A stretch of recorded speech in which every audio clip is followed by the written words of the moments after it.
It's Friday, which means it should be my video time, and it is this week, although the last couple of weeks it hasn't really been, partially because I have been down with plague, and by plague I mean flu, and by flu I mean second flu, because I had first flu like 3 weeks ago, and last week I got second flu, which also sucked. Do not get flu twice. I do not recommend either flu.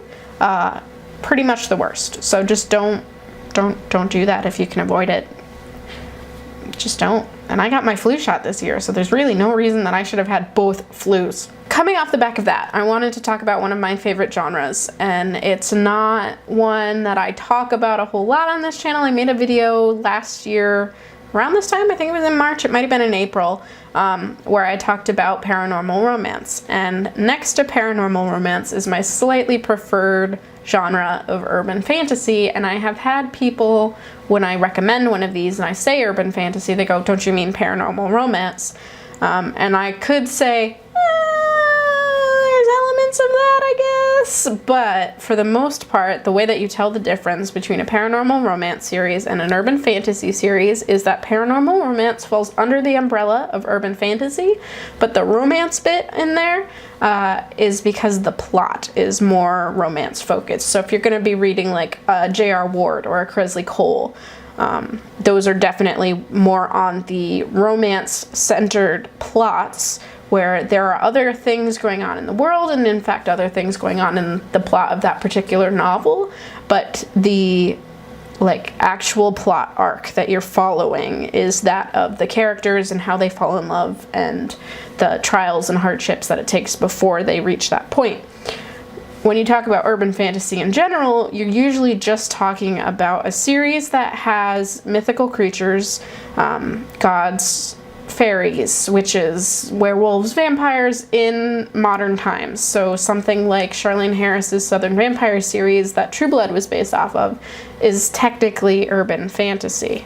I'm going to talk about 3 series that a lot of people are aware of and are maybe a good place to start if you haven't read any urban fantasy or sort of scoffed at it because of the whole paranormal romance thing. My favorite, and I've mentioned this guy a whole lot all over the place. I made a video a couple of years ago now when I recommended one of the Anita Blake books for book club, where I talked about the world up until the point of the book that I chose, which was not this guy. This is Guilty Pleasures. Guilty Pleasures is the very first Anita Blake book. It's super skinny.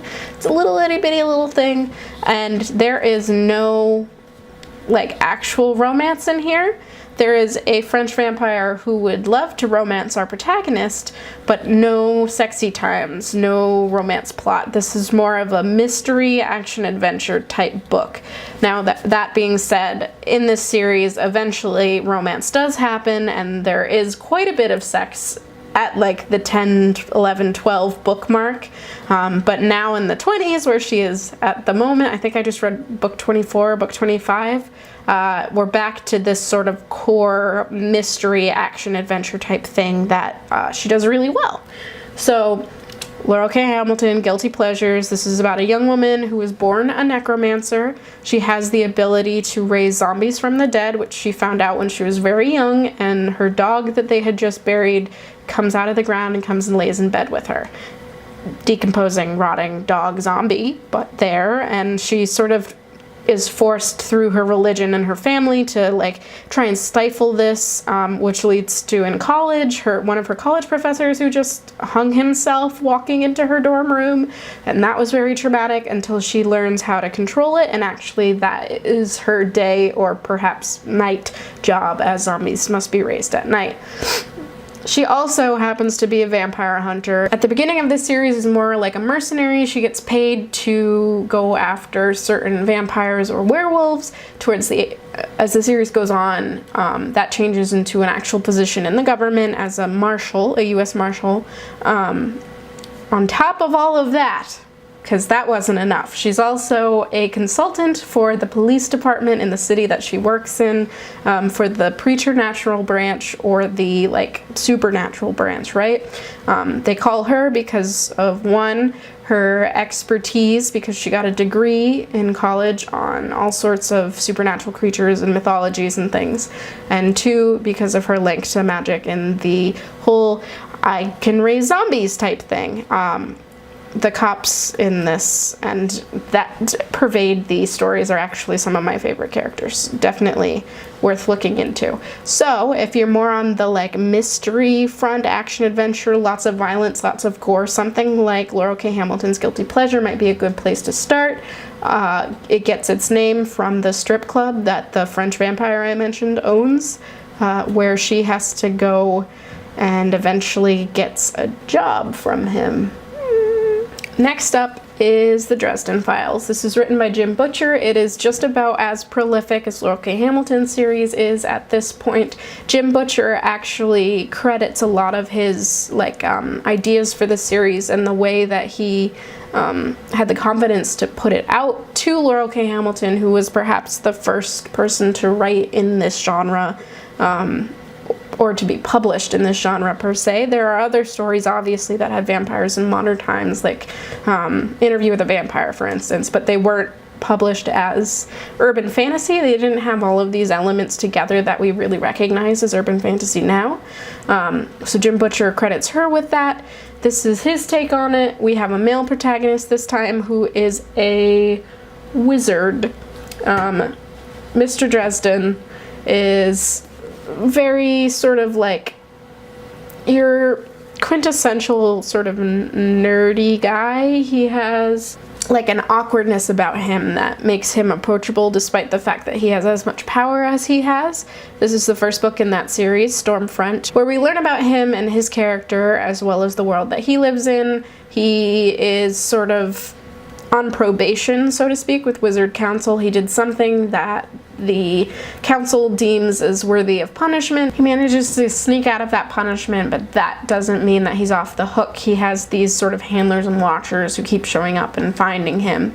And there's magical murders going on in the town that he lives in, and one of his handlers is convinced that he's behind it despite him not being behind it at all. So he sort of has to solve the mystery of this in order to save his own butt. But also because he ends up having sort of connections to the people and places that are being affected by this, on top of sort of having a crush / being best friends with, again, one of the cops in the area who trusts him, and her partner does not, but he is also one of the best characters in here. I really enjoyed this. It took me a really long time to read it, actually, like years and years and years after I had caught up with Anita Blake. I had read a lot of paranormal romance, but not another book that is set exclusively as urban fantasy, and while this is one that I had heard a lot about, I hadn't picked it up. No fault to it for that, but just, I think, my bias. I was super biased towards Anita Blake, and be like, no, that one's the best one, I'm not going to read any other ones. But if you don't want a female protagonist and you would rather have like more of a nerdy, relatable boy character to listen to, Dresden is a good one for that. And finally, another heavy hitter in the urban fantasy world, Patricia Briggs with the first book in the Mercy Thompson series. This one is Moon Called. This is my most recent read, and it was recommended by one of my coworkers who really loves Mercy Thompson, and I had actually never heard of it before, even though Patricia Briggs is a pretty big name in the urban fantasy world. Again, I'm sort of late to the party. Despite being somebody that's loved urban fantasy since high school, I haven't dipped into it a lot, partially because when I got to college, I was reading almost exclusively literary fiction, and classics and all of those things, and then when I came out I was like, no, I want to read what I want to read, and it ended up being a whole lot of other things that were sort of more highbrow literature, even though my like guilty pleasure, pun intended, love was really in this genre. So I picked it up, perfectly willing to try new things all the time. This one has the protagonist female again, but she's a mechanic by day. She also just happens to be a shapeshifter who can turn into a coyote. She's sort of a low-level shapeshifter. There's werewolves who are much stronger. There are vampires and fairies in this world, as well as all sorts of smaller fae-like creatures. She's in a world that's transitioning into the magical creatures coming out. Some magical creatures have come out and others are still in the closet, many of whom are the more big and scary type of monsters. So something like a werewolf isn't out, but like a small brownie, people know that they are real, so it's really just a matter of time before stuff goes on. In this one, we have a plot that involves a whole lot of politics in the werewolf community, which she has ties to, as well as a bit of romance. There's a bit of a love triangle, which I had a few issues with. All right, there was an interlude of about 3 minutes of car alarm. So I don't know exactly where I left off with this. I told you there's a lot of politics. She has ties to the werewolf community. It hits a little closer to home because of certain events that happen in here.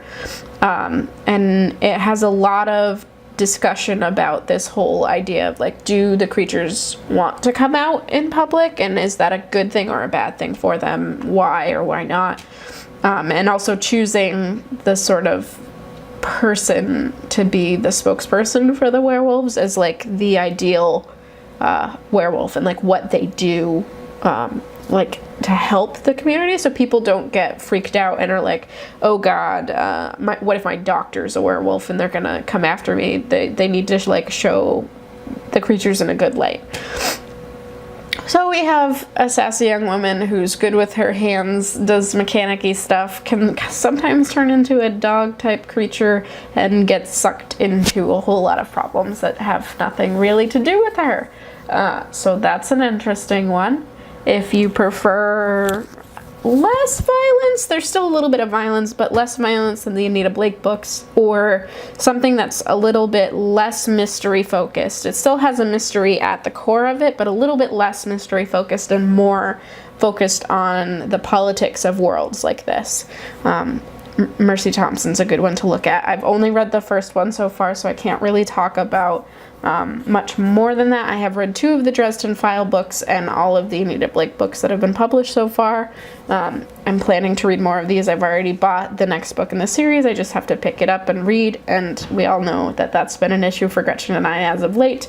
I read this one towards the end of last year, / the beginning of this year. I'm not positive. It was like December, January time. But it was a really good one as well, and I wanted to talk about it and my own rediscovery, so to speak, of urban fantasy as a genre. Do you guys have any urban fantasy recommendations? Is it something that you read? Do you prefer the paranormal romance side, or would you prefer something more action, adventure, mystery like these series are? Do you have a guilty pleasure sort of genre or subgenre or niche? Let me know, and I will see you again on Wednesday, hopefully, when Gretchen and I are planning to do a live stream of some sort. We haven't quite worked out the details, but she is going to Florida to visit her grandmother next week, so we can't do the video together because we don't have our lives together enough to pre-film something. Are you kidding me? What is this? Talk to you guys then. Bye!